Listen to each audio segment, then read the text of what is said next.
بسم اللہ الرحمن الرحیم۔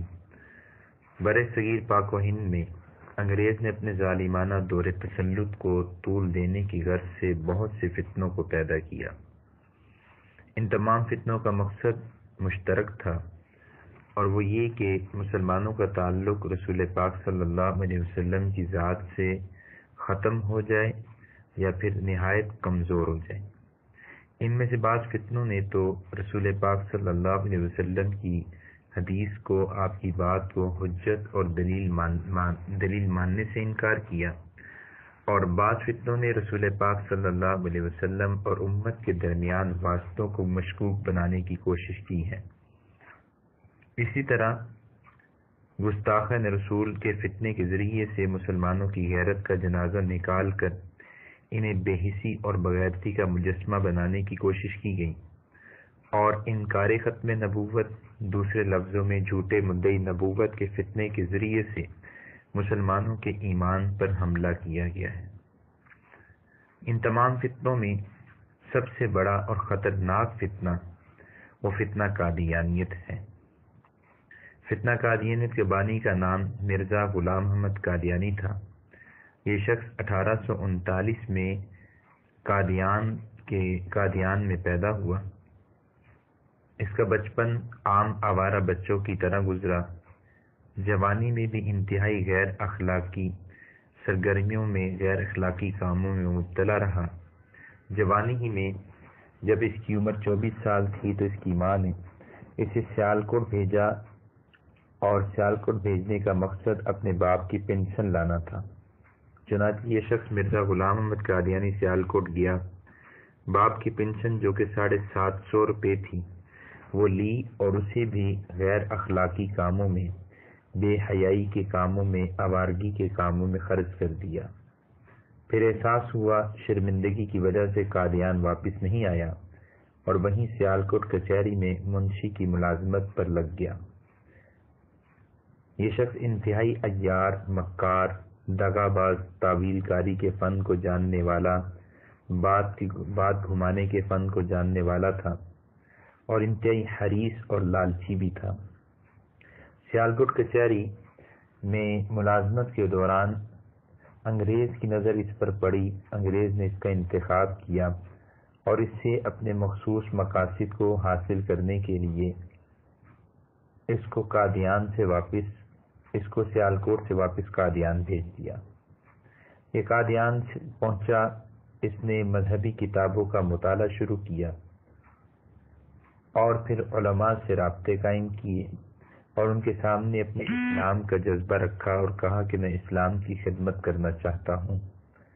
1878 میں اس نے ایک کتاب لکھنے کا اعلان کیا، اور کہا کہ اس کتاب میں 300 دلائل لکھوں گا جن کے ذریعے سے اللہ رب العزت کی وحدانیت کو ثابت کیا جائے گا، اور رسول اللہ صلی اللہ علیہ وسلم کی رسالت کی صداقت پر دلائل دیے جائیں گے، اور اسی طرح قرآن مقدس کی صداقت پر دلیلیں ہوں گی، اور ان دلائل کا رد، بلکہ ان دلائل میں سے کسی ایک دلیل کا رد بھی کسی کے لیے ممکن نہیں ہوگا۔ علماء سے اس نے علمی معاونت مانگی، اور جو مخیر حضرات تھے ان سے اس نے مالی معاونت، مالی تعاون مانگا۔ اس نے کتابیں لکھنا شروع کی، اور پہلی کتاب براہین احمدیہ میں کچھ ایسے الفاظ لکھے جن سے یہ ثابت ہوتا تھا، جن سے یہ پتہ چلتا تھا کہ یہ شخص آئندہ دعوی نبوت کرنے کا ارادہ رکھتا ہے۔ پھر وقت گزرنے کے ساتھ ساتھ اس نے لوگوں کے ذہن کو بنانا شروع کیا، لوگوں کو اپنا گرویدہ بنانا شروع کیا، اور 1901 میں جا کے شخص نے نبوت رسالت کا دعویٰ کر دیا۔ 1908 میں اپنی ہی غلاظت پر گر کے مر گیا۔ اس کا جانشین، اس کا دایاں بازو حکیم نور الدین بنا، جو کہ بھیرا کا رہنے والا تھا۔ یہ شخص 1908 میں جانشین بنا، اور 1914 میں حکیم نور الدین بھی مر گیا۔ 1914 میں اس کا اپنا بیٹا مرزا قادیانی کا اپنا بیٹا مرزا محمود قادیانی جماعت کا خلیفہ بنا، اور وہ 1965 میں مرا۔ 1965 میں مرزا محمود کا بیٹا یعنی مرزا قادیانی کا پوتا مرزا ناصر قادیانی جماعت کا خلیفہ بنا۔ مرزا ناصر یہ وہی شخص ہے جو 1974 میں اسمبلی میں پیش ہوا اور جسے ذلت کا سامنا کرنا پڑا، اور اسی کی خلافت کے زمانے میں قادیانیوں کو ملک پاکستان میں غیر مسلم اقلیت تسلیم کیا گیا۔ یہ 1982 میں مرا ہے۔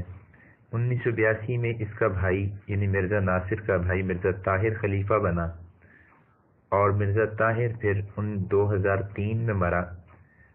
اس کے مرنے کے بعد مرزا مسرور خلیفہ بنا، جو کہ مرزا شریف کا بیٹا ہے مرزا قادیانی کا۔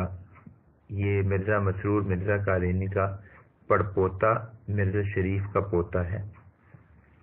تو یہ قادیانی جماعت کا ان کی قیادت کا مختصر سا تعارف ہے۔